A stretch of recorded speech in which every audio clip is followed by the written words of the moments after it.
Alright, I am going to show you the only good thing I got when I went to see the Zoolander 2 movie. This sleep mask for free is the only good thing I got when I went to see it.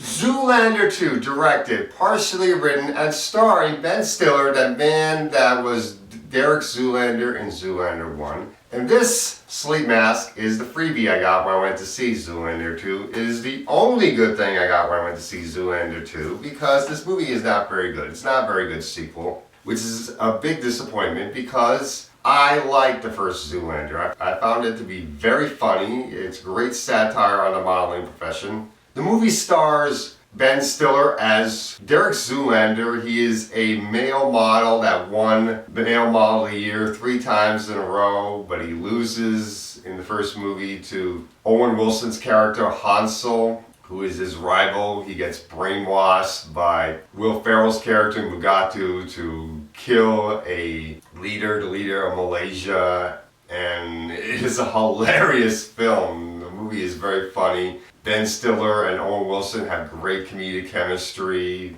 Will Ferrell is great in the movie, and the love interest that Ben Stiller gets in the film is very good. They had great romantic chemistry. It was a very good, funny film. I just really did like it. I'd give it a B+, really. And the jokes were all great. The celebrity cameos flow very naturally with the movie. But this movie, no, it's not a good movie. The plot of this movie, Ben Stiller's character, Derek Zoolander, has decided to retire from the modeling profession.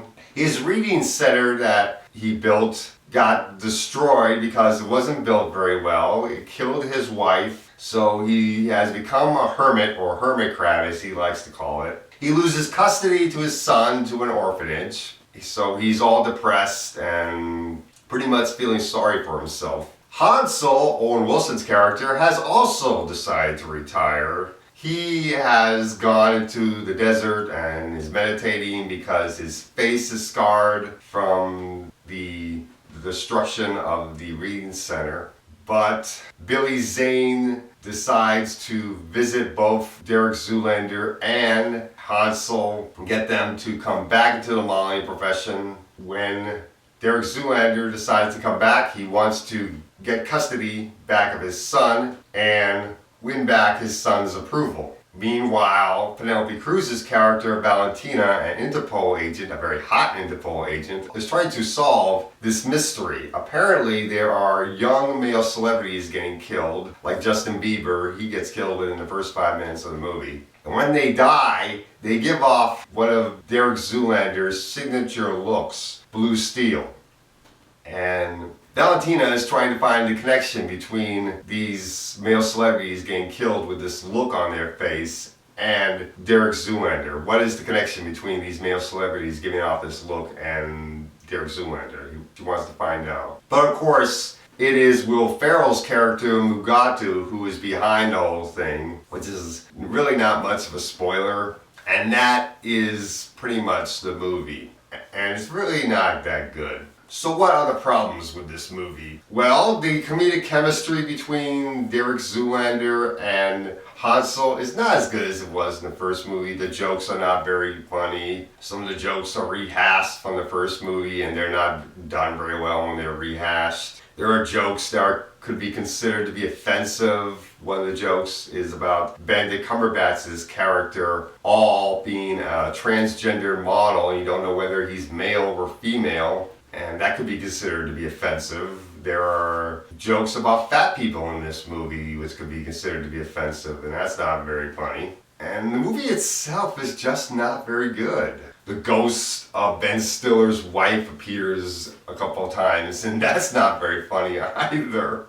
Really, I did laugh a few times, but really not that much. I barely laughed out loud. I was mostly chuckling, really. And that's supposed to be the main job of a movie, of a comedy, is to make you laugh. There is not much romantic chemistry between Ben Stiller and Penelope Cruz, since Penelope Cruz is supposed to be his new love interest. Kristen Wiig shows up in this movie as one of the main characters, but she's barely in this film. She's only in there for 2 scenes. Probably because she is working with Melissa McCarthy to do that Ghostbuster reboot that's coming out later on this year. And they could only get her to do 2 scenes of this film. So that's really a shame. The celebrity cameos that show up in this movie are really not done very well. There are way too many celebrity cameos. And they just don't flow naturally. They feel forced, really.